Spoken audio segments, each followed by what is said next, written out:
फजर की नमाज पढ़िए। जितने लोग बैठे हुए हैं, फजर की आज़ान के वक्त तक शेख की तकरीर होगी इंशाअल्लाह ताला। आप सभी हजरात से गुजारिश है कि जितनी मुस्तैदी के साथ आप तकरीर सुनने के लिए बैठे हुए हैं, उतनी ही मुस्तैदी के साथ फजर की नमाज पढ़ के फिर यहाँ से जाने की तैयारी कीजिए। हाथ उठाइए, फजर की नमाज सब लोग पढ़िएगा कि नहीं पढ़िएगा? वो पीछे वाले लोग हाथ नहीं उठा रहे, इसका मतलब कि वो लोग नमाज नहीं पढ़ेंगे। अरे तकरीर सुनने के लिए आप इतना बेचैन हैं कि शेख कब आएंगे। 50 फोन आ गया, 50 फोन तब से आ रहा है कि भाई उनको शेख को बुलाइए, शेख को बुलाइए। सब हमारे मुअज़्ज़ज़ मेहमान हैं। मैं आपके दरमियान और शेख के दरमियान हायल नहीं होना चाहता, क्योंकि हम जानते हैं कि आप किसके मुंतजिर हैं। हाँ, इतना तो है कि महफिल में 4 चांद लगाने के बावजूद, महफिल में 4 चांद लगाने के बावजूद जब तक ना आप आए उजाला ना हो सका। आप मुंतजिर हैं कि डॉक्टर अब्दुल गफ्फार साहब तशरीफ लाएं, तो आप एक बार पीछे के लोग हाथ उठा करके हमको यकीन दिलाइए कि फजर की नमाज पढ़ के जाइएगा इंशाअल्लाह।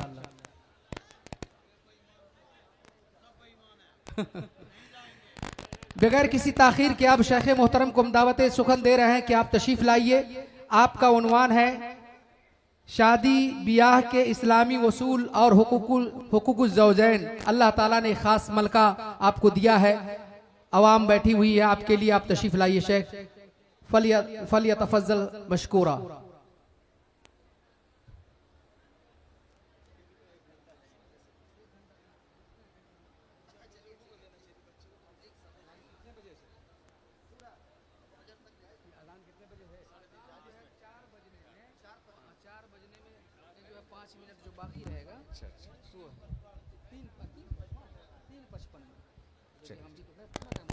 हो रहा है।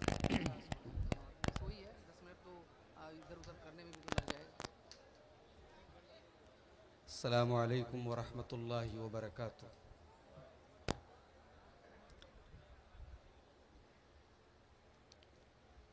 अल्हम्दुलिल्लाह नहमदुहु व नस्तईनुहु व नस्तगफिरुहु वनऊज़ु बिल्लाहि मिन शुरूरि अनफुसिना व मिन सय्यिआति अअमालिना। मन यहदिहिल्लाहु फला मुदिल्ल लहु व मन युद्लिल फला हादिय लहु। व अशहदु अल्ला इलाहा इल्लल्लाहु वहदहु ला शरीक लहु व अशहदु अन्ना मुहम्मदन अब्दुहु व रसूलुहु।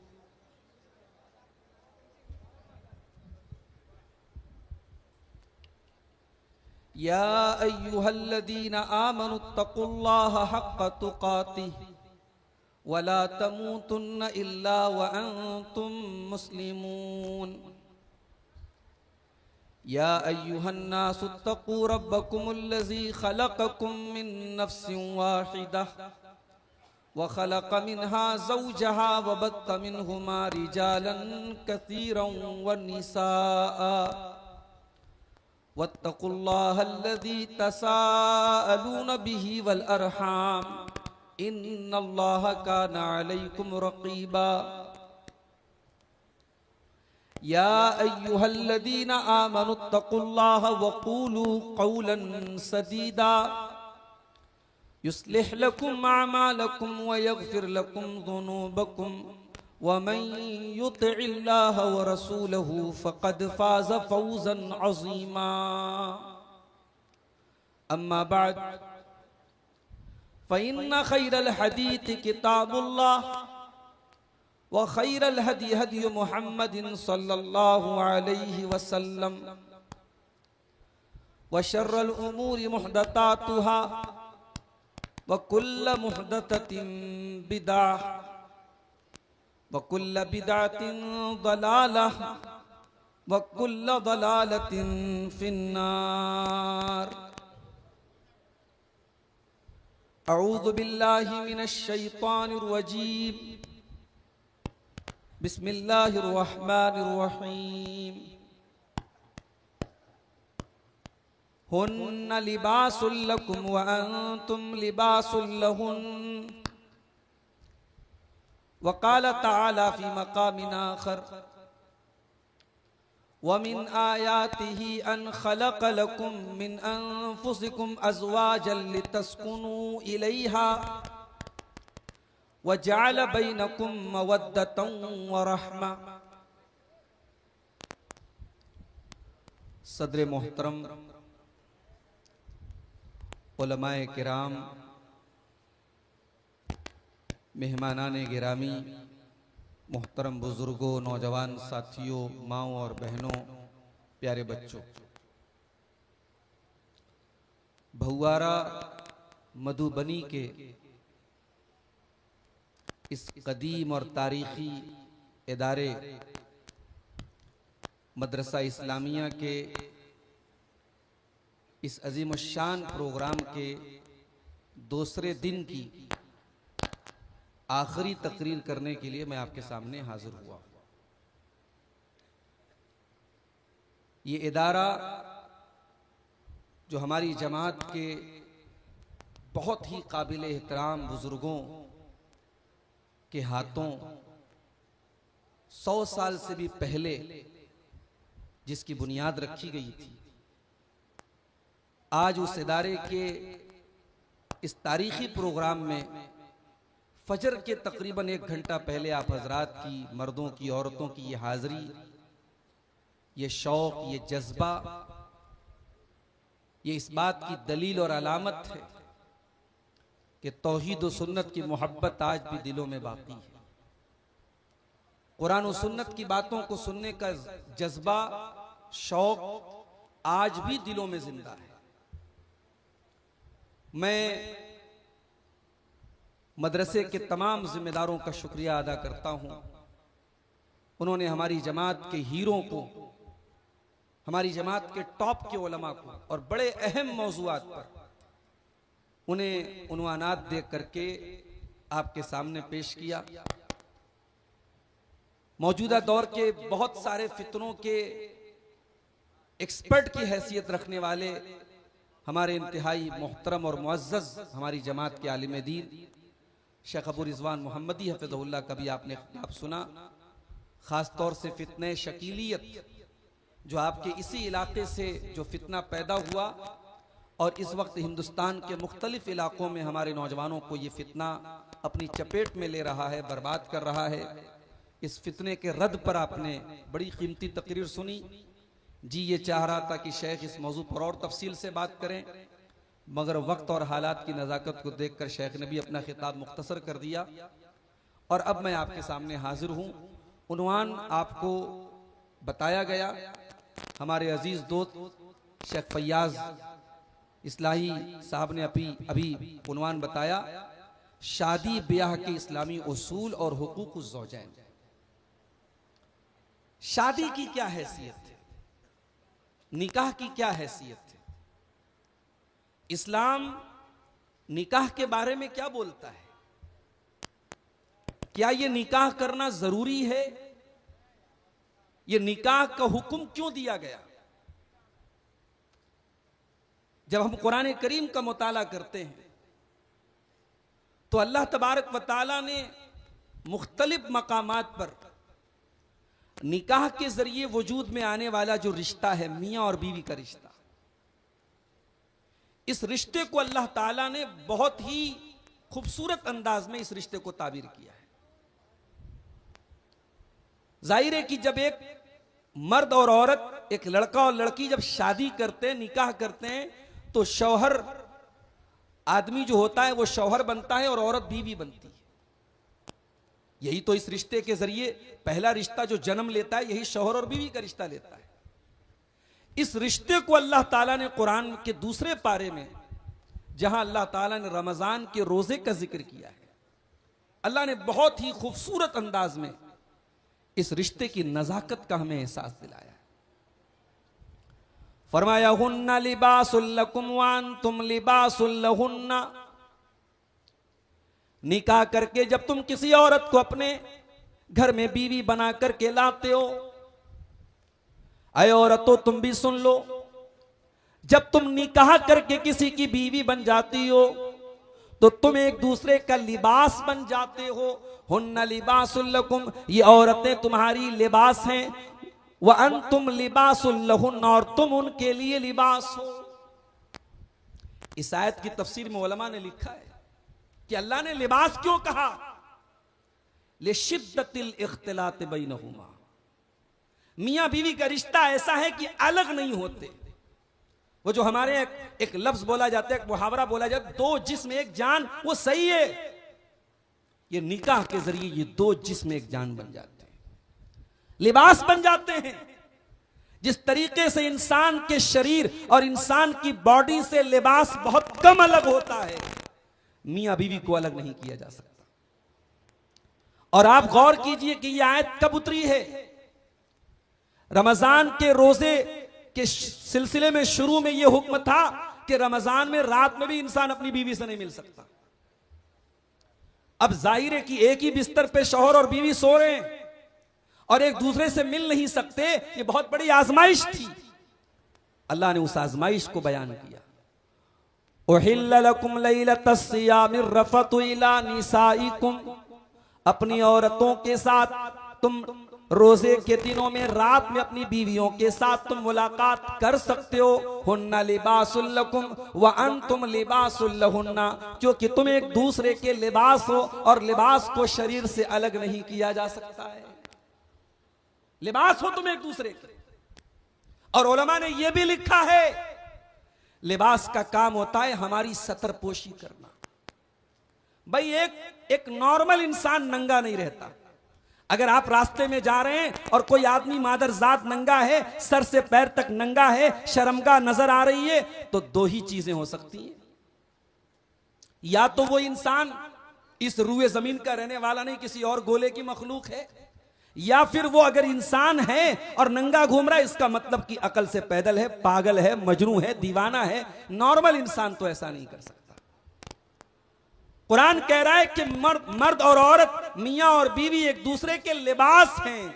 एक दूसरे के ऐब पर पर्दा डालते हैं, एक दूसरे की कमियों पर पर्दा डालते हैं, एक दूसरे के लिए प्रोटेक्शन है, एक दूसरे के लिए हिफाजत का जरिया है। मेरे साथ ये रिश्ता निकाह के जरिए जन्म लेता है। मेरे साथ आज दुनिया में बड़ी मोहब्बत की बातें होती हैं साहब। कहीं फेसबुक पर मोहब्बत हो रही है, कहीं इंस्टाग्राम पर मोहब्बत हो रही है, कहीं सोशल मीडिया के जरिए प्यार और मोहब्बत की मीठी मीठी बातें हो रही हैं। अल्लाह की कसम, मोहब्बत के नाम पे ये जो ढकोसले चल रहे हैं, ये सारे ढकोसले फ्रॉड हैं, झूठे हैं। और ये वासना और हवस के जरिए। मोहब्बत तो एक ही होती है मेरे भाइयों, वो मोहब्बत जिसमें जिम्मेदारी का एहसास होता है। शौहर सुबह से लेकर शाम तक थकता है, पसीना बहाता है, और जब घर आता है और बीवी का मुस्कुराता हुआ चेहरा देखता है, दिन भर की सारी थकावट दूर हो जाती है, शौहर का सारा गम दूर हो जाता है। मोहब्बत तो ये है मेरे साथ। एक वो इंसान जो जिंदगी में अपने घर का कभी सौदा नहीं लाता था, आज निकाह के बाद अपनी बीवी की छोटी छोटी चीजें लेने के लिए मार्केट जाता है। ये जिम्मेदारी, ये रिस्पॉन्सिबिलिटी का एहसास ये निकाह के जरिए आता है। ये मोहब्बत है मेरे प्यारे साथियों। शादी आपको जिम्मेदार बनाती है, शादी आपको बताती है कि मोहब्बत क्या होती है। इसीलिए अल्लाह ताला कुरान करीम में फरमाता है, वमिन आयातिही अन खलक लकुम मिन अनफुसिकुम अज़वाजन लितस्कुनू इलैहा। मेरे बंदो, अल्लाह ताला की बहुत बड़ी निशानी ये भी है कि उसने तुम्हारे लिए तुम्हारे जोड़े बनाए, उसने तुम्हारे लिए तुम्हारी बीवियों को बनाया। और ये अल्लाह की अजीब व गरीब नेमत है। उसने तुम्हारे जोड़े तुम्हारे जिन्स में से बनाए। उसने मर्द की हमजिन्स बनाया, औरत को औरत का हमजिन्स बनाया, इंसानों में से एक दूसरे का जोड़ा बनाया। बाज औकात हम लोग एक चीज सुनते हैं कि साहब फला औरत पर जिन आशिक हो गया। ये कैसे हो सकता है भाई? जिन्नात और इंसान का कोई जोड़ा बनता ही नहीं है। इंसान का जोड़ा इंसान से बनता है। मर्द के अंदर अल्लाह ताला ने औरत के लिए कशिश रखी है, औरत के अंदर मर्द के लिए रखी है। और यही बात यहां अल्लाह कह रहा है कि अल्लाह ने तुम्हारे जोड़े बनाए। वजाल बैनकुम मवद्दतन व रहमा। और जब तुम निकाह कर लेते हो किसी औरत को बीवी बना करके घर में ले आते हो, अल्लाह ताला उस मियाँ बीवी के रिश्ते के बीच में मोहब्बत पैदा कर देता है, रहमत पैदा कर देता है। अहले इल्म ने लिखा है कि मोहब्बत का ताल्लुक जवानी से है और रहमत का ताल्लुक बुढ़ापे से। 60 साल का बूढ़ा है, 60 साल की बूढ़ी है, दोनों बूढ़े हो चुके हैं, अब कोई अट्रैक्शन बाकी नहीं है, शरीर के अंदर कोई ताकत बाकी नहीं है। अब ना औरत खूबसूरत है, ना मर्द जवान है। अब जाहिर है वो जवानी की मोहब्बत तो नहीं है, वो अट्रैक्शन तो नहीं है, वो रिलेशनशिप तो नहीं है, लेकिन फिर भी वो 60 साल का 70 साल का बूढ़ा अपनी बूढ़ी के बगैर नहीं रहता, अपनी बुढ़िया के बगैर नहीं रहता। ये कौन सी मोहब्बत है? कुरान कहता है वजअल बैनकुम मवद्दतन व रहमा, हमने इस रिश्ते में मोहब्बत भी पैदा कर दी, रहमत भी पैदा कर दी। बुढ़ापे तक ये मोहब्बत चलती है। ये मोहब्बत जो निकाह के जरिए वजूद में आती है, ये मरते दम तक चलती है। ये मोहब्बत आज के दौर की मोहब्बत। आज मोहब्बत है, आज ब्रेकअप हो गया, आज मोहब्बत हुई, कल ब्रेकअप हो गया, फिर परसों पैचअप हो गया। अरे ये मोहब्बत है कि फास्ट फूड है भाई? ये आज हमारा फास्ट फूड का दौर है कि खाओ, लिखो और फेंको, यूज एंड थ्रो। आज मोहब्बत भी यूज एंड थ्रो बन गई है। माफ करना मेरे प्यारे साथियों, निकाह वाली जो मोहब्बत है, जो हलाल मोहब्बत है, जिस मोहब्बत को शरीयत ने मोहब्बत कहा है, वो यूज एंड थ्रो वाली मोहब्बत नहीं है, वो आखिरी दम तक साथ निभाने वाली मोहब्बत है। शादी नबियों की सुन्नत है मेरे साथियों। कुरान कहता है वलक़द अरसलना रुसुलम मिन क़ब्लिका वजअलना लहुम अज़वाजन व ज़ुर्रिया। ऐ नबी, हमने आपसे पहले भी बहुत सारे नबी भेजे और हमने उन नबियों को बाल बच्चों वाला बनाया, बीवी बच्चों वाला बनाया।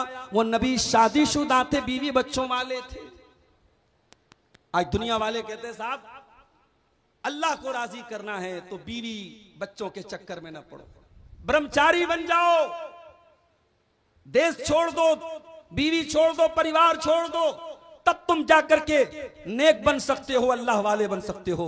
मेरी शरीयत ने, मेरे इस्लाम ने, मेरे नबी के दीन ने सख्ती से इस बात का रद्द किया है, इसको कंडेम किया है। हमारी शरीयत ये कहती है कि नहीं, आपको बीवी भी लानी है, आपको बच्चे भी पैदा करने हैं, आपको गृहस्थी भी संभालना है, आपको घर और परिवार भी संभालना है, और इन जिम्मेदारियों के बीच में रह करके आपको तकवा के रास्ते पे चलना है, दीनदारी के रास्ते। अल्लाह के नबी के उन 3 सहाबा का वाकया याद कीजिए, जिनमें से एक ने कहा था कि मैं आज के बाद शादी ही नहीं करूंगा, कभी बीवी बच्चों के चक्कर में ही नहीं पड़ूंगा। एक ने कहा था मैं रात भर नमाज पढ़ूंगा, एक ने कहा था मैं कंटिन्यू रोजा रखूंगा। जब अल्लाह के प्यारे नबी को पता चला तो आपने क्या कहा था? आपने कहा था कान खोल करके सुन लो, मैं तुमसे ज्यादा अल्लाह से डरने वाला, तुमसे ज्यादा अल्लाह का खौफ रखने वाला हूं। वह असूम व उफ्तिर, लेकिन मैं रोजा भी रखता हूं और इफ्तार भी करता हूं, मैं कंटिन्यू रोजा नहीं रखता। वह उसल्ली व अरकुद, मैं रात में नमाज भी पढ़ता हूं और आराम भी करता हूं। वह तज़व्वजतु, और मैंने निकाह भी किया है, मैंने शादियां भी की हैं, मेरी बीवियां भी हैं, और यही मेरा तरीका है। फमन रगिबा अन सुन्नती फलैसा मिन्नी, जो मेरे तरीके से हट जाएगा उसका मुझसे कोई ताल्लुक नहीं है। शादी करना मेरे नबी की सुन्नत है, मेरे नबी का तरीका है। अन्निकाह मिन सुन्नती, अल्लाह के रसूल ने फरमाया निकाह मेरा तरीका है। निकाह सुन्नत नहीं है, माफ कीजिएगा, हम लोग समझते हैं निकाह सुन्नत है। उलमा ने लिखा है कि निकाह सबके लिए सुन्नत नहीं है। निकाह का हुक्म इंसानों के, अलग अलग इंसानों पर अलग अलग हो सकता है। किसी के लिए निकाह फर्ज भी होता है। अगर कोई इंसान निकाह की ताकत रखता है, शादी के लायक है, और उसे ये डर है कि अगर वो निकाह नहीं करेगा गलत काम में पड़ जाएगा, ज़िनाकारी में पड़ जाएगा, ऐसे इंसान के लिए निकाह करना फर्ज है, वाजिब है। अगर एक इंसान इस लायक ही नहीं है कि शादी कर सके, जवान तो हो गया मगर उसके अंदर औरत के साथ ताल्लुक पैदा करने का जो नेचुरल अल्लाह ताला ने जो मादा रखा वो मादा ही नहीं है, वो बीवी का हक अदा नहीं कर सकता। उलमा ने लिखा है ऐसे इंसान के लिए निकाह करना हराम है। निकाह का हुक्म वेरियस हो सकता है, डिफरेंट हो सकता है, डिफरेंट पर्संस के लिए डिफरेंट हो सकता है। किसी के लिए निकाह सुन्नत है, किसी के लिए निकाह फर्ज है और किसी के लिए निकाह हराम है, मगर ये निकाह नबी का तरीका है। मेरे नबी ने निकाह किया है, आपने फरमाया अन निकाह मिन सुन्नती, निकाह मेरा तरीका है। मेरे भाइयों, इस्लाम में शादी के लिए, निकाह के लिए 5 कंडीशंस होना जरूरी है, इसको याद रखिए आप। हमारे यहां शादियां हो रही हैं, अल्लाह माफ करे, हमारे पूरे शादी ब्याह के निजाम और सिस्टम में आज रस्मों रिवाज, दुनियादारी, बेहयाई, बेपर्दगी इतनी भरी हुई है कि अब तो ऐसा लगता है कि निकाह के मौके पर, शादी के मौके पर बस एक ही काम हम दीन वाला करते हैं, शरीयत वाला करते हैं कि मौलवी साहब आते हैं और निकाह का खुतबा देते हैं और इजाबो कबूल कराते हैं। बस वो जम के बेहयाई होती है, वो जम के बेपर्दगी होती है, वो जम के शरीयत के कवानीन की खिलाफ वर्जी होती है कि अल्लाह की पनाह। मेरे भाइयों, इस्लाम ने जो सिलेबस हमको दिया है जिंदगी गुजारने का, माफ करना, निकाह और शादी उस सिलेबस से बाहर की चीज नहीं है। आप कभी ये मत समझिएगा कि शादी ब्याह के मामले में हम आजाद हैं, अपनी मनमानी करें। इस्लाम ने जिंदगी गुजारने का जो सिलेबस दिया है, उसी सिलेबस में निकाह भी है। इस मदरसा इस्लामिया में हदीस की किताबें पढ़ाई जा रही हैं। हमारे हजरत मौलाना अशफाक मदनी साहब सही बुखारी पढ़ा रहे हैं, आप कभी जाके उठाएं, सही बुखारी देखें, इसी मदरसे में जाके देखें, कोई भी हदीस की किताब देखें। आप हदीस की किताबों में बाकायदा किताबुन निकाह के नाम से एक बाब देखेंगे, एक चैप्टर देखेंगे। हदीस की किताबों में निकाह के मसाइल, निकाह का तरीका, निकाह के अहकाम बयान किए गए। इसका मतलब यह हुआ कि निकाह भी शरीयत का एक हिस्सा है। आप मनमानी नहीं कर सकते, आप रस्मों रिवाज के नाम पर, आप दुनियादारी के नाम पर, समाज में जो हो रहा है उसके नाम पर आप शादी ब्याह में अपनी मनमानी नहीं कर सकते। मेरे साथी, शादी में इस्लाम सबसे पहली शर्त यह लगाता है, मर्द और औरत का राजी होना जरूरी है। जबरदस्ती की शादी इस्लाम में जायज नहीं है। या अय्युहल्लज़ीना आमनू ला यहिल्लु लकुम अन तरिसुन निसा करहा, ऐ ईमान वालो, तुम्हारे लिए ये जायज नहीं है कि तुम जबरदस्ती औरत के मालिक बन जाओ। अरब में क्या होता था, कोई इंसान मर गया, उसकी वरासत बंट रही है, जमीन जायदाद बंट रही है, जमीन जायदाद के साथ साथ उसकी बीवी का बंटवारा होता था। बीवी भी वारिसों के हवाले होती थी, उसकी जिससे चाहते थे शादी करते थे या खुद शादी कर लेते थे, या उस औरत को, उस बेवा औरत को जिंदगी भर शादी ही नहीं कर देते थे। आज ना भारत में, हमारे मुल्क में आज औरत के हुकूक पर लंबी लंबी बातें हो रही हैं। बहुत नहीं, आप 200-300 साल पहले इसी भारत की सरजमीन का इतिहास उठा के देखिए। सती प्रथा होती थी इसी भारत की सरजमीन पर। पति के मरने के बाद पत्नी को जिंदा जला दिया जाता था पति की चिता पर। मेरी माँ और बहनों, अल्लाह का शुक्र अदा करो कि अल्लाह ने आपको इस्लाम जैसी नेमत से नवाजा है। इस्लाम ने औरत को जिंदगी गुजारने का राइट दिया, अधिकार दिया। औरत की अपनी एक जिंदगी है। शौहर के मरने के बाद 4 महीना 10 दिन की औरत इद्दत गुजारेगी, उसके बाद वो औरत इज्जत के साथ किसी से भी मुसलमान से शादी कर सकती है। इस्लाम ने बेवा औरत को शादी करने का अधिकार दिया है। इस्लाम किसी लड़की की जबरदस्ती शादी करने की इजाजत नहीं देता। यहां तक कि उलमा का फतवा मौजूद है, अगर बाप जबरदस्ती लड़की की शादी कहीं कर दे, लड़की राजी नहीं है, लड़की खुश नहीं है, लड़की इनकार कर रही है, बाप जबरदस्ती शादी कर दे और लड़की अगर चाहे तो काजी के पास जा करके, अगर इस्लामी अदालत मौजूद है, इस्लामी निजाम मौजूद है, अदालत में जाकर के, काजी के पास जाकर के लड़की को इस बात का अधिकार है, वो ये कह सकती है मेरे बाप ने जबरदस्ती मेरी शादी की है, इस निकाह को कैंसिल किया जाए, इस निकाह को खत्म किया जाए, निकाह को फस्ख करा सकती है। इसलिए कि इस्लाम में जबरदस्ती लड़की को, लड़के को, किसी को भी निकाह करने की इजाजत नहीं। रजामंदी जरूरी है मेरे साथ।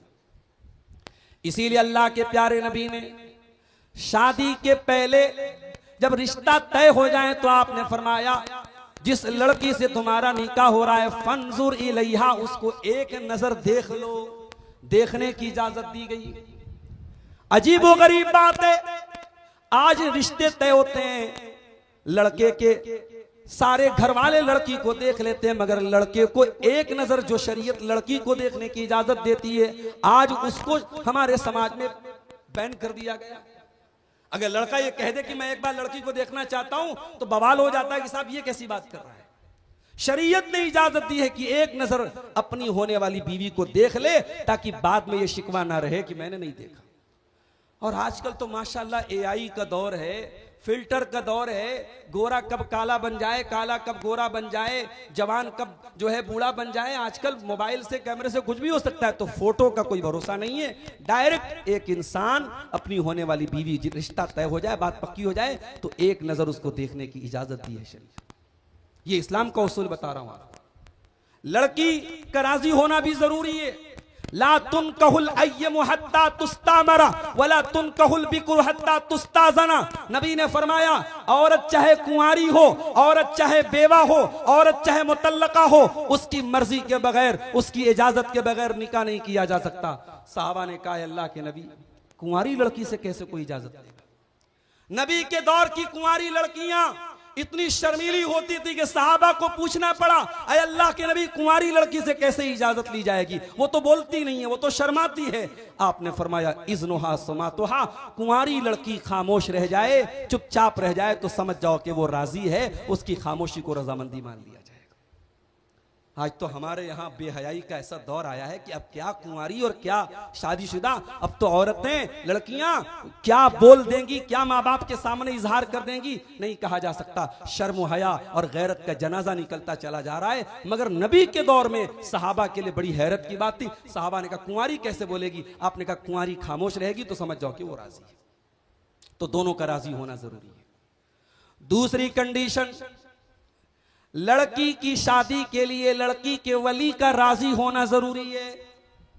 अब लड़की का वली कौन हो सकता है? बाप जिंदा है तो बाप होगा, बाप अगर नहीं है तो उसका शरीयत ने क्राइटेरिया बनाया है कि बाप अगर नहीं है तो कौन कौन उसका वली हो सकता है। किसी कंडीशन में भाई भी हो सकता है, किसी कंडीशन में दादा भी हो सकता है, किसी कंडीशन में नाना भी हो सकता है, वो एक अलग मसला है। लेकिन वली का राजी होना, वली की इजाजत का होना जरूरी है। औरत भाग करके शादी कर ले, कोर्ट मैरिज कर ले, प्यार और मोहब्बत के नाम पर पूरे घर वालों की इज्जत खाक में मिला के किसी से जाके शादी कर ले, माफ करना मेरी बहनों, माफ करना मेरे भाइयों, इस्लाम में इसकी इजाजत नहीं है। और अगर कोई लड़की ऐसा निकाह करती है, इस्लाम इस निकाह को इनवैलिड करार देता है। यह निकाह बातिल है, यह निकाह नहीं है, यह ज़िनाकारी और बदकारी है मेरे साथ।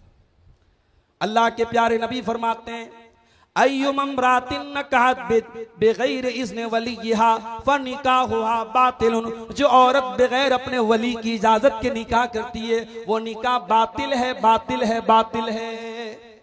ला निकाह इल्ला बिवलियिन। अल्लाह के प्यारे रसूल सल्लल्लाहु अलैहि वसल्लम फरमाते हैं, बगैर वली के कोई निकाह नहीं है। लड़की के वली का राजी होना जरूरी है। आज अफसोस होता है, मेरे पास ऐसे फोन आते, मौलवी साहब लड़की भाग गई, बाप की इजाजत के बगैर उसने निकाह कर लिया, अब क्या किया जाए? आज इस तरीके के सवालात कसरत से आते हैं जो ये बताते हैं कि समाज प्यार और मोहब्बत और इश्क के नाम पर अंधा होता चला जा रहा है, और लड़कियों को अपने माँ बाप की मर्यादा का, उनकी इज्जत का, उनके सम्मान का, अरे ये माँ बाप तुझे फूल की तरह पालते हैं, तेरे हर शौक और अरमान को पूरा करते हैं। तुझे पढ़ाने लिखाने के लिए तेरे बाप ने न जाने कितनी कुर्बानियां दी होंगी, तेरी माँ ने न जाने कितनी अपने सुख और चैन को गारत किया होगा। मेरी बहनों, जवान होने के बाद, जवानी की दहलीज पर कदम रखने के बाद, अल्लाह के वास्ते कभी ऐसा कोई कदम न उठाना कि तुम्हारे बाप को समाज से आंखें मिलाने में शर्म आए, तुम्हारी माँ को अपने आंसू पोंछने पड़े। अल्लाह के वास्ते कभी ऐसा कोई कदम मत उठाना। आज मैं दिल्ली और मुंबई जैसे बड़े शहरों की बात नहीं कर रहा हूं, आज छोटे छोटे कस्बों और देहातों में भी इस तरीके की घटनाएं होने लगी हैं।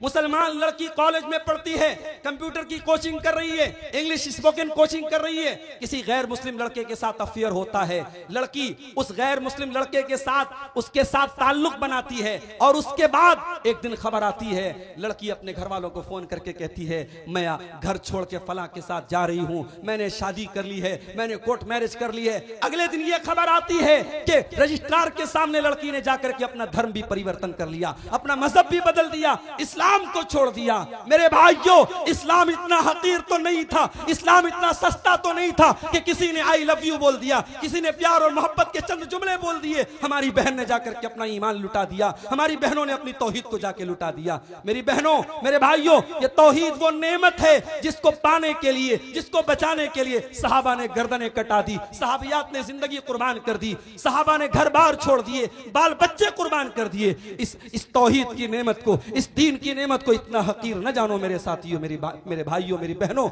इस तौहीद की, इस दीन की हिफाजत करो। वली की इजाजत के बगैर इस्लाम निकाह की इजाजत नहीं देता। इस्लाम में निकाह की तीसरी कंडीशन 2 गवाहों का होना जरूरी है। ला निकाह इल्ला बिवलिय्यिन व शाहिदै अदलिन। अल्लाह के नबी फरमाते, सही इब्न हिब्बान की सही रिवायत है कि निकाह में वली का राजी होना जरूरी है और 2 गवाहों का होना जरूरी है। और चौथी कंडीशन, निकाह हो रहा है तो बीवी को मेहर भी आपको देना है। कुरान के 5वें पारे की स्टार्टिंग देखिए, 4थे पारे के आखिर में अल्लाह ताला ने उन औरतों की लिस्ट बयान की। हुर्रिमत अलैकुम उम्महातुकुम, मां से शादी नहीं कर सकते, बहन से नहीं कर सकते, खाला से नहीं कर सकते, फूफी से नहीं कर सकते, भांजी से नहीं कर सकते, भतीजी से नहीं कर सकते, एक साथ 2 बहनों से नहीं कर सकते, सास से नहीं कर सकते। अल्लाह ने पूरी लिस्ट बयान की। उसके बाद अल्लाह ने 5वें पारे के शुरू में क्या कहा, वो उहिल्ल लकुम मा वराअ ज़ालिकुम अन तबतगू बिअमवालिकुम मुहसिनीन गैर मुसाफिहीन। ऐ ईमान वालो, जिन औरतों का तस्करा किया गया, इन औरतों के अलावा तुम जिससे चाहे निकाह कर सकते हो, शादी कर सकते हो। शर्त यह है कि तुम उन औरतों को उनका मेहर दे दो।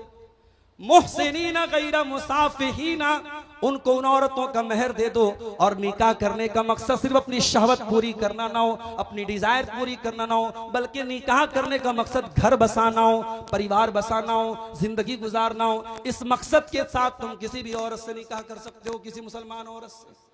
तो मेहर भी देना ये जरूरी है मेरे प्यारे साथियों। तो ये निकाह की शर्तें हैं जो इस्लाम ने हमें बताई। और ये भी याद रखिए, निकाह के बारे में अल्लाह के नबी ने यह भी फरमाया कि खैरुन निकाही ऐसरुहु, सबसे बेहतरीन निकाह वो है जो सबसे आसानी के साथ, सबसे कम खर्च में किया जाए। अभी मेरे पास हैदराबाद के एक नौजवान आए बनारस में, कहने लगे, मौलाना साहब आपके यहां एक लड़की की शादी करने पर आमतौर से कितना खर्च होता है? मैंने कहा कि एक मिडिल क्लास आदमी अगर लड़की की शादी करता है, मामूली दावत भी अगर देता है, तो कम से कम 2 लाख रुपया हमें हमारे यहाँ खर्च होता है आमतौर से। उन्होंने कहा हमारे हैदराबाद में कम से कम 5 से 6 लाख रुपए खर्च होता है, क्योंकि 2 लाख का तो हमारे यहाँ मैरिज लॉन बुक किया जाता है।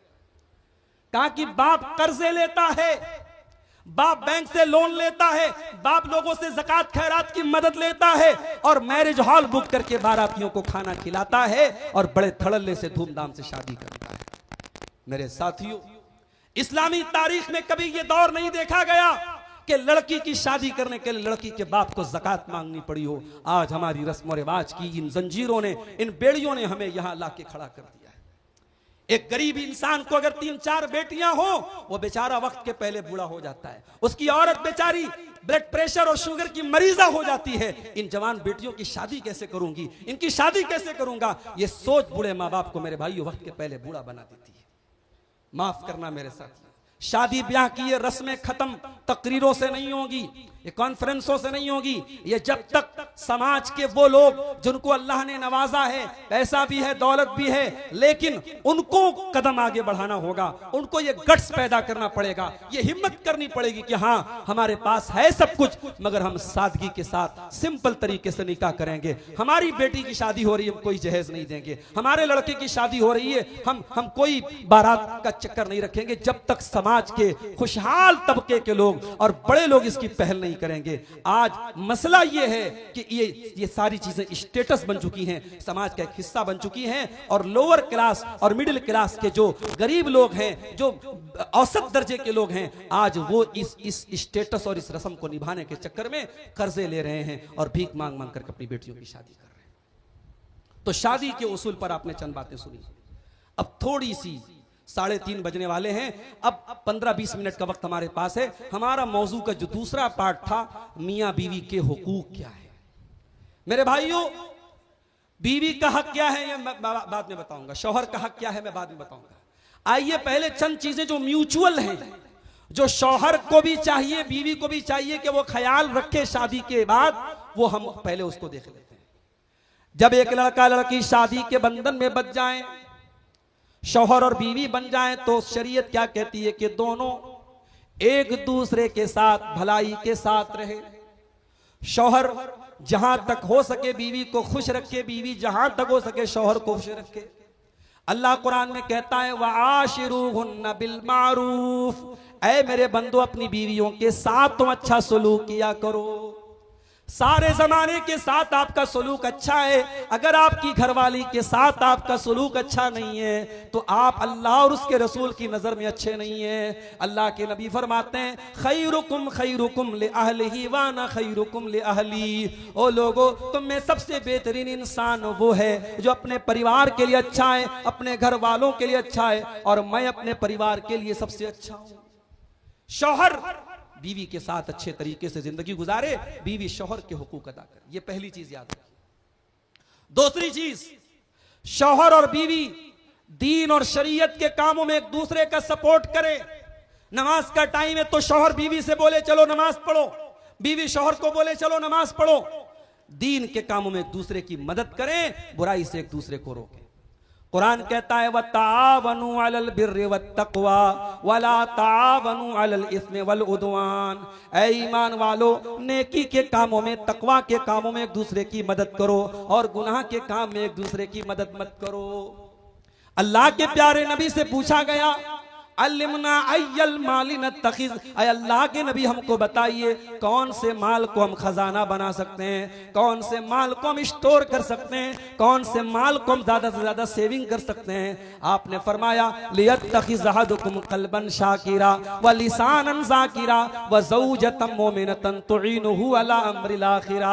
ऐ मेरे सहाबा, अगर तुमको कोई खजाना ही बनाना है, अगर दौलत ही अपने घर में इकट्ठा करना है, तो तीन चीजों को खजाना बना लो, तीन चीजों को उसकी सेविंग कर लो, तीन चीजों को अपने घर में स्टोर कर लो। कल्बन शाकिरा, अपने सीने में ऐसा दिल पैदा कर लो जो अल्लाह ताला का शुक्र अदा करने वाला हो, जिस दिल के अंदर नाशुक्री ना हो, जो अल्लाह के एहसानात पर अल्लाह का शुक्रिया अदा करता हो। वह लिसानन ज़ाकिरा, और ऐसी जबान अपने अंदर पैदा कर लो जो अल्लाह का जिक्र करने वाली हो, जो अल्लाह को याद करने वाली हो। वह ज़ौजतन मुमिनतन तुईनुहु अला अम्रिल आखिरा, और ऐ मेरे साहबा, ऐसी नेक बीवी को अपने घर में लेके आ जाओ जो दीन के कामों में तुम्हारी मदद करे। माफ करना मेरे साथ, ये पूरा माहौल क्यों खराब बना है? क्योंकि हमने शादी ब्याह में सबसे लास्ट में अगर किसी चीज को रखा है तो दीनदारी को रखा है। बरादरी पहले होनी चाहिए, जात बरादरी पहले होनी चाहिए, स्टेटस पहले होना चाहिए। हमारे घर में आने वाली बहू बिल्कुल हूर परी जैसी हो, खूबसूरत हो, खूबसूरती पहले होनी चाहिए, दीनदारी तो सबसे लास्ट में देखी जाती है। यही वजह है कि समाज में दीनदार कितनी लड़कियां हैं बेचारी बैठी हुई हैं अपनी गुर्बत की वजह से, अपने छोटे से घर की वजह से, अपने बाप की कसमपुरसी की वजह से कोई उनको कबूल करने वाला नहीं है। और कितनी बेदीन लड़कियां हैं, बेहया लड़कियां हैं, उनके रिश्तों की कमी नहीं है क्योंकि उनके बाप के पास दौलत बहुत है। मेरे साथियों, ये जो पैमाने हमने बना के रखे हैं, इन पैमानों ने समाज का बेड़ा गर्क करके रखा है। अल्लाह के प्यारे नबी ने फरमाया तुनकहुल मरअतु लिअरबईन, जब औरत का निकाह होता है चार चीजें औरत के अंदर देखी जाती हैं। माल देखा जाता है, खूबसूरती देखी जाती है, और खानदान देखा जाता है, और दीनदारी देखी जाती है। आपने फरमाया फज़ पर बेज़ाति दीन, दीनदार औरत को अपने घर में लेके आ जाओ, कामयाब हो जाओगे। दामाद भी तलाश करो तो सरकारी नौकरी बाद में देख लेना, बहुत अच्छा कमाने वाला है ये बाद में देख लेना। अपनी लड़की के लिए जब दामाद तलाश करने जाओ, अपने लिए दामाद और अपनी लड़की के लिए जब शौहर तलाश करने जाओ तो दीनदारी को पहले देखा करो मेरे प्यारे साथी। हजरत सईद इब्न मुसय्यब के पास एक आदमी आया, उसने कहा मेरी बेटी के बड़े रिश्ते आ रहे हैं, एक से एक रिश्ते आ रहे हैं, पैसे वाले रिश्ते आ रहे हैं, मैं किससे अपनी लड़की की शादी करूं? हजरत सईद इब्न मुसय्यब ने कहा ज़व्विजहा तक़ी, अपनी बेटी की शादी किसी मुत्तकी इंसान से कर दो। अपनी बेटी की शादी किसी मुत्तकी से करना, इन अहब्बहा अकरमहा, अगर वो नेक और मुत्तकी इंसान तुम्हारी बेटी से मोहब्बत करेगा तो इज्जत देगा, और अगर बेटी से मोहब्बत नहीं भी करेगा तो जलील नहीं करेगा, तुम्हारी बेटी के साथ कोई ऐसा सुलूक नहीं करेगा तुम्हें समाज में रुसवा होना पड़े। तकवा और दीनदारी को देखना। आज हमने अपनी बच्चियों को क्या बना दिया मेरे भाइयों? शराबी के हवाले कर दिया, हरामखोर के हवाले कर दिया, सूदखोर के हवाले कर दिया, शिर्क करने वाले के हवाले कर दिया, कब्रों पर सजदा करने वाले के हवाले कर दिया। और जब पूछने वाले ने पूछा कि आपने बेटी की शादी क्यों की ऐसी जगह, तो हम जवाब देते हैं हमारी लड़की बड़ी अच्छी है, पढ़ी लिखी है, हमारी लड़की जाकर के बदल देगी। माफ करना, अपनी लड़कियों को वॉशिंग पाउडर बनाना छोड़ दो, अपनी लड़कियों को दूसरों के दाग साफ करने वाला बनाना छोड़ दो, अपनी लड़कियों की आखिरत को रिस्क और खतरे में मत डालो मेरे साथियों। अल्लाह के नबी ने फरमाया इज़ा खतबा इलैकुम मिम्मन तर्ज़ौना दीनहु व खुल्क़हु, जब तुम्हारी लड़कियों के लिए ऐसा रिश्ता है, लड़का दीनदार है, लड़का बाअखलाक है, तो अपनी लड़की की शादी कर दिया करो दीनदार और अखलाक देख करके। अगर ऐसा नहीं करोगे तो जमीन में फितना और फसाद फैल जाएगा।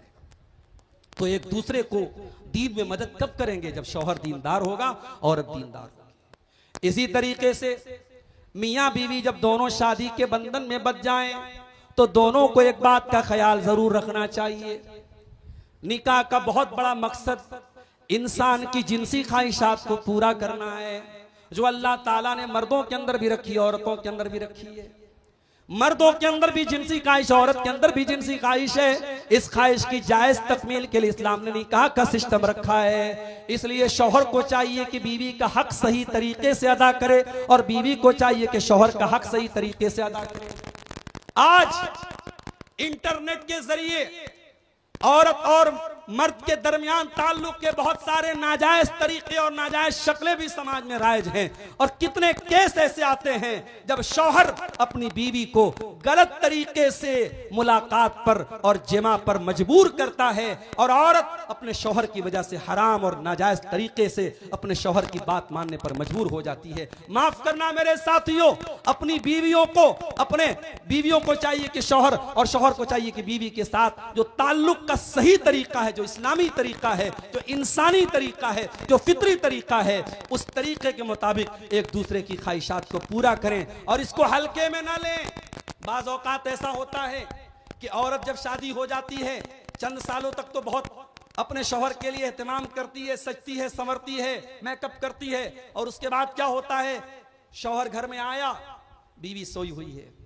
शौहर को क्या तलब है, शौहर को क्या चाहिए, बीवी को इससे कोई मतलब नहीं। शादी के चंद सालों के बाद जब औरत ये रवैया अपनाती है, मैं बहुत प्रैक्टिकल बात बता रहा हूं आपको, यहीं से समाज में एक्स्ट्रा मैरिटल अफेयर जन्म लेते हैं, यहीं से समाज में शादी के बाद नाजायज ताल्लुकात पनपते हैं। जब शौहर की जरूरियात को बीवी पूरा न करे, जब बीवी की जरूरियात को शौहर पूरा न करे, तो समाज में नाजायज रिश्ते पनपते हैं। इसीलिए हमारी शरीयत हमसे क्या कहती है, वल्लज़ीना हुम लिफुरूजिहिम हाफिजून, ईमान वाले तो वो होते हैं जो अपनी शर्मगाह की हिफाजत करते हैं, इल्ला अला अज़वाजिहिम, सिवाय अपनी बीवियों के साथ वो जायज तरीके से अपनी शर्मगाह के तकाजे पूरे करते हैं। और इसीलिए अल्लाह के प्यारे नबी ने फरमाया इज़ा दार रजुल इम्रातहु, जब शौहर अपनी बीवी को अपनी जरूरत के लिए बुलाए और बीवी को कोई मजबूरी ना हो, कोई बीमारी ना हो, और बीवी इनकार कर दे, लानत हल मलाइकतु हत्ता तुस्बिहा, तो सुबह तक फरिश्ते उस औरत के ऊपर लानत करते रहते हैं। और इसीलिए आप देखिए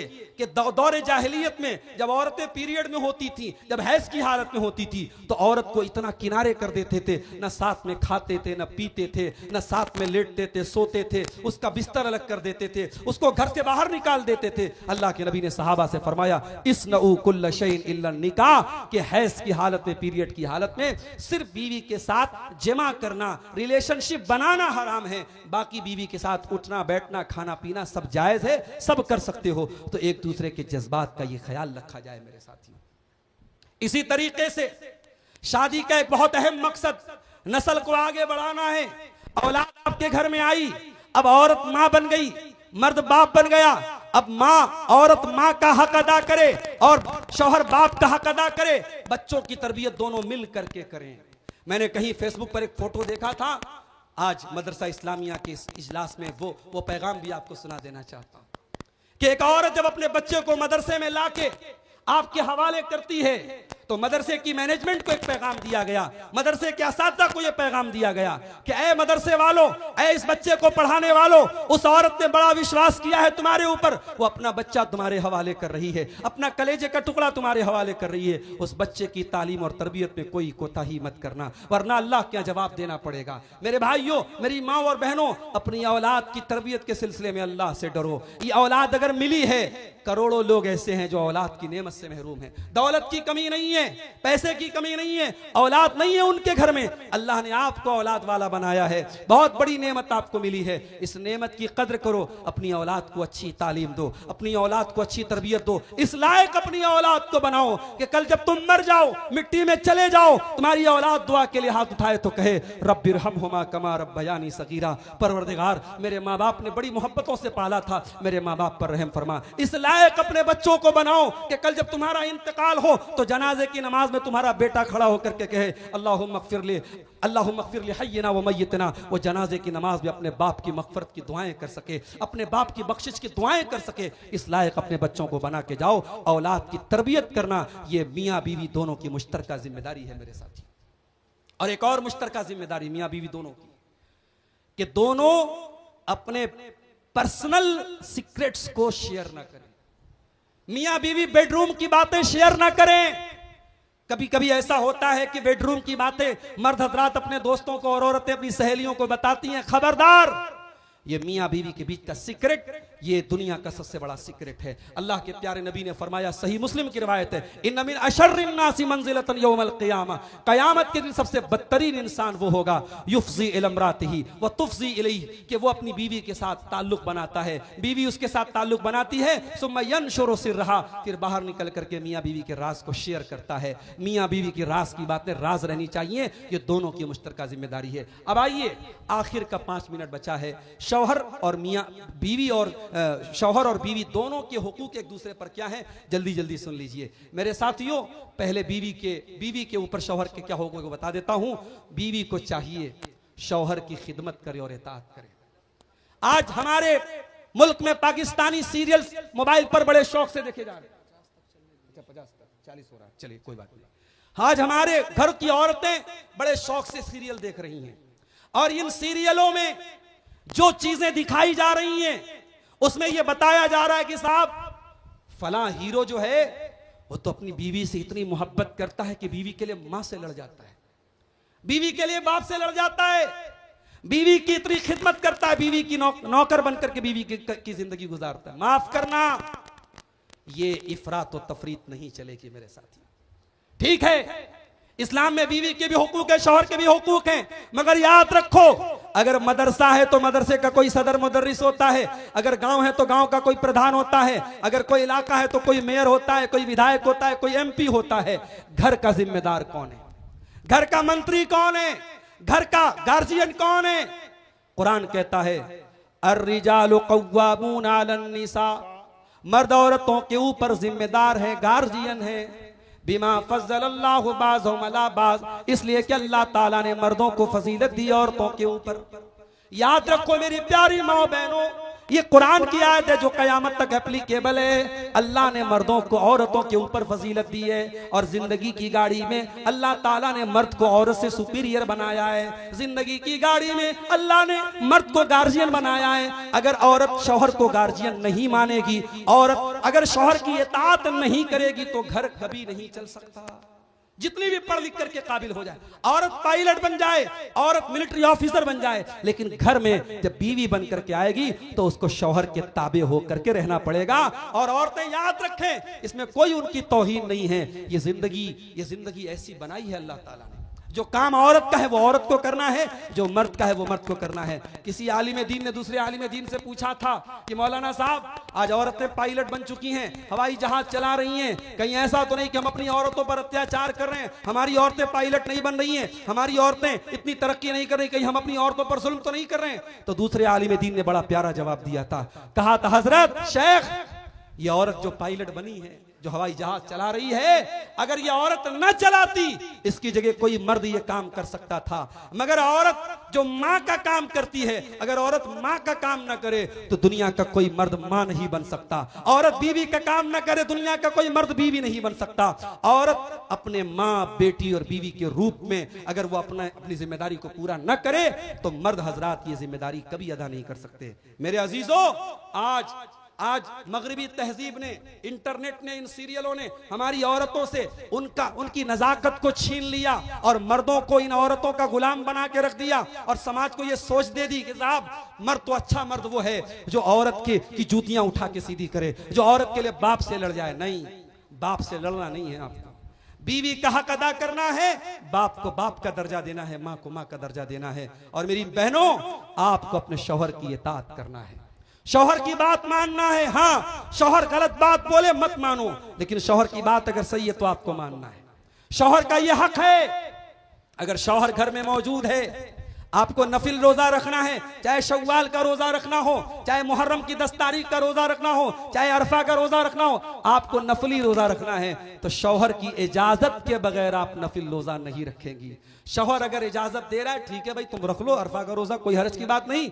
आपको शरीयत कहती है कि आपके लिए जायज नहीं, शौहर की इजाजत के बगैर आप नफिल रोजा रखें। क्यों? क्योंकि 12-13 घंटे रोजे की हालत में जब आप रोजा रख लेंगी तो फजर से लेकर के मगरिब तक अब शौहर आपके करीब नहीं आ सकता। ये रिस्ट्रिक्शन और पाबंदी शौहर पर लग जाएगी, और ये पाबंदी शौहर की इजाजत के बगैर लगे। इस्लाम इसकी इजाजत रमजान के अलावा बाकी नफिल रोजे में नहीं देता है। इसी तरीके से औरत को शौहर का शुक्रगुजार होना चाहिए। शौहर मेहनत किसके लिए करता है?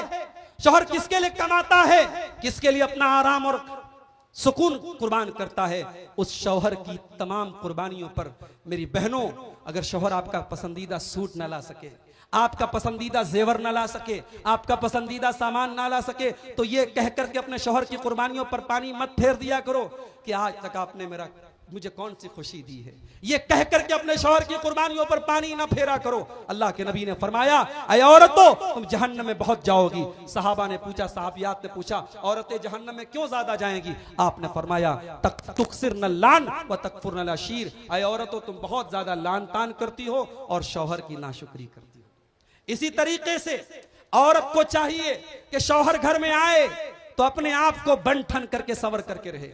आज अफसोस की बात है, हमारी औरतें कहीं घूमने फिरने जाती हैं, शादी ब्याह में जाती हैं तो बिल्कुल अपने आप को मलके हुस्न बना के निकलती हैं, मेकअप और अपने आप को खूबसूरती के तमाम आलात से लैस होकर के निकलती हैं। और शौहर जब घर में आता है उसके लिए कोई एहतमाम नहीं, वही बदबूदार कपड़ा, वही मसाले की बदबू, वही तेल से सना हुआ कपड़ा। ये गलत है मेरी बहनों, ये नाइंसाफी है, ये शौहर के हुकूक की हक तलफी है। अल्लाह के नबी से पूछा गया, कौन सी औरत सबसे बेहतरीन है? आपने फरमाया, तसुर्रहु इज़ा नज़र, जब शौहर देखे तो खुश हो जाए, जब शौहर अपनी बीवी को देखे तो खुश हो जाए। इतनी मोहब्बतें निछावर कर दो अपने शौहर के लिए कि किसी पराई औरत को कभी देखने की उसे जुर्रत ना हो। इतनी मोहब्बतें कुर्बान कर दो अपने शौहर के लिए। अल्लती तसुर्रहु इज़ा नज़र, जब शौहर देखे तो खुश हो जाए। व तुतीहु इज़ा अमर, और जब शौहर किसी बात का हुक्म दे तो बीवी माने। वला तुखालिफहु फी नफ्सिहा व मालिही बिमा यकरा, और शौहर की नाफरमानी ना करे अपनी आबरू के सिलसिले में और शौहर के माल के सिलसिले में। यहां तक कि अगर शौहर कह दे कि फला आदमी मेरे घर में ना आए, तो अगर आपका सगा भाई भी है तो उसको मत आने दो। अल्लाह के नबी ने फरमाया, वलकुम अलैहिन्ना अल्ला युतीना फुरुशकुम अहदन तकरहुनहु, कि औरत के ऊपर तुम्हारा यह हक है कि तुम अगर मना कर दो कि फला मेरे घर में ना आए तो तुम्हारे बिस्तर पर औरत उसको ना आने दे। तो ये हो गए शौहर के हुकूक बीवी के ऊपर। अब बीवी के हुकूक शौहर के ऊपर क्या है तो याद रखिए, पहला हक ये है कि बीवी को मेहर दे दिया जाए। अब हमारे कितने लोग होंगे, किसी जमाने में 32.5 रुपया उनका मेहर था, आज तक बीवी को नहीं दिए, जाके दे दो भाई 32.5 रुपया दे दो, वरना कयामत के दिन बहुत भारी पड़ेगा। 32.5 रुपया छोटा छोटा मेहर किसी जमाने में बांधा गया, आज भी लोगों ने बीवी को मेहर नहीं दिया है। और जब बीवी मर जाती है तो कहीं हमारे बनारस में क्या होता है कि लोग आते हैं, मौलवी साहब बीवी मर गई, तो वो मेहर की रकम ले जाके मस्जिद में देते हैं। ये गलत है। वो मेहर की रकम आपकी बीवी का हक था, जिंदगी में देना चाहिए था। अगर जिंदगी में नहीं दिया तो बीवी के मरने के बाद जो बीवी के वर्षा होते हैं उनके दरमियान जैसे सारी चीजें तकसीम होगी तो वो मेहर भी तकसीम होगा। तो जिंदगी में बीवी बीवी को मेहर दे दो। बीवी व आतू सदुकातिहिन्ना निहलतन, कुरान कहता है खुशी खुशी अपनी बीवी को मेहर दे दो। मेहर का देना ये जरूरी है। उसके बाद रोटी, कपड़ा, मकान, ये 3 बुनियादी जरूरतें आपको अपनी बीवी को देना है। कुरान कहता है व अलल मौलूद लहू रिज़्क़ुहुन्ना व किस्वतुहुन्ना बिल मारूफ, लड़के के बाप की जिम्मेदारी है कि लड़के की माँ को, बच्चे की माँ को वो खाना खिलाए, उसको अच्छा पहनाए, उसको रहने का हक दे, उसके लिए सुकूनत का, खाने का, रहने का और पहनने का इंतजाम करे। और तीसरी बुनियादी चीज ये है कि आप अपनी बीवी के जज्बात का ख्याल करें। बीवी के जज्बात का ख्याल करें। दुनिया में कोई परफेक्ट नहीं है। अगर आपकी बीवी खाना कुछ कमजोर बना रही है, आपके बच्चों की तरबियत अच्छी कर रही है, तो ये सोच के नजरअंदाज कर दो, चलो खाना बहुत अच्छा नहीं है, खाना होटल से कभी कभार खा लेंगे, खाने में कॉम्प्रोमाइज कर लेंगे, कम से कम मेरे बच्चों को अच्छी तालीम तो दे रही है। अगर आपकी बीवी खाना अच्छा नहीं बना रही है, कपड़े सिलने में माहिर है, तो ये सोच करके अपने दिल को खुश कर लिया करो, चलो कोई बात नहीं, खाने में कॉम्प्रोमाइज कर रहा हूं, कम से कम मेरा कुर्ता तो सिल रही है, मेरी शर्ट तो सिल रही है। बीवी के अंदर ऐसा नहीं कि सिर्फ खराबियां होती हैं, अगर चंद कमियां हैं और बाकी खूबियां हैं। अल्लाह के नबी ने फरमाया ला यफरक मोमिनुन मोमिनतन, खबरदार कोई मोमिन मर्द अपनी बीवी से अलग ना हो। इन करिया मिन्हा खुल्कन रज़िया मिन्हा आखर, अगर बीवी की कोई बात बुरी लगती है तो दूसरी जरूर कोई बात अच्छी लगती होगी। इसी तरीके से बीवी को मारना, पीटना, जलील करना, गाली देना, ये मेरे नबी की सुन्नत के खिलाफ है और ये हराम है। बहुत मजबूरी में औरत पर हाथ उठाने की इजाजत दी गई है। आम हालात में आप बीवी को मार पीट नहीं सकते। अल्लाह के नबी ने फरमाया ला ज़रर वला ज़िरार, इस्लाम में ना अपने आप को नुकसान पहुंचाने की इजाजत है, न किसी और को नुकसान पहुंचाने की इजाजत है। एक सहाबी हैं, उनका नाम था मुआविया इब्न शीदा, वो अल्लाह के नबी के पास आते हैं और आकर के कहते हैं मा हक़्क़ु ज़ौजती अहदिना अली, ऐ अल्लाह के नबी बीवी का हक क्या है हमारे ऊपर, बीवी का हक क्या है हमारे ऊपर। आज कोई ये नहीं पूछता कि बीवी का हक क्या है, सब लोग ये पूछते बीवी को क्या करना चाहिए। सहाबी ने पूछा है अल्लाह के नबी बीवी के साथ मुझको क्या करना चाहिए। आपने फरमाया अन तुतइमहा इज़ा तुइमता व तक्सुहा इज़ा तसैता, जो तुम खाओ बीवी को खिलाओ, जो तुम पहनो, जिस स्टैंडर्ड का, जिस मेयार का कपड़ा पहनो वैसा अपनी बीवी को पहनाओ। वला तज़रिबिल वजहा, और कभी बीवी के चेहरे पर हाथ न उठाओ। वला तुकब्बे, और कभी गाली गलौज मत करो। वला तहजुर इल्ला फिल बैत, और जितना भी झगड़ा हो जाए घर की बात घर के बाहर न जाए, ये शौहर की जिम्मेदारी है। मेरे अजीजों, अल्लाह के प्यारे नबी जब अपने घर में रहते थे, आप अपनी बीवियों के लिए सपोर्टर थे, अपनी बीवियों के लिए सपोर्ट करते थे। हजरत आयशा से किसी ने पूछा अल्लाह के नबी घर में रहते तो क्या करते थे, फरमाया यकूनु फी मेहनति अहलिही, अल्लाह के प्यारे नबी जब घर में रहते थे, फ्री रहते थे, तो अपने घर वालों के कामों में हाथ बटा दिया करते थे। फैज़ा हज़रतिस सलाह, और जब नमाज का वक्त होता था आप मस्जिद चले जाते थे। अगर आप संडे का दिन है, कभी गौर करना मेरे साथियों, आपका संडे का दिन है, आपका छुट्टी का दिन है, आप आराम से घर में बैठ के रेस्ट करते हैं। जिस दिन आपकी छुट्टी होती है आप रेस्ट करते हैं, मगर आपकी बीवी जिसको निकाह करके आप लाए हैं, आपकी छुट्टी के वाले दिन उसको और काम बढ़ जाता है, मेहमान आ जाते हैं। आप ईद के दिन घूम रहे हैं, फिर रहे हैं, और आपकी बीवी सेवैयां बना रही है, आपकी बीवी को ज्यादा बर्तन धुलने हैं, ज्यादा खाने बनाने हैं।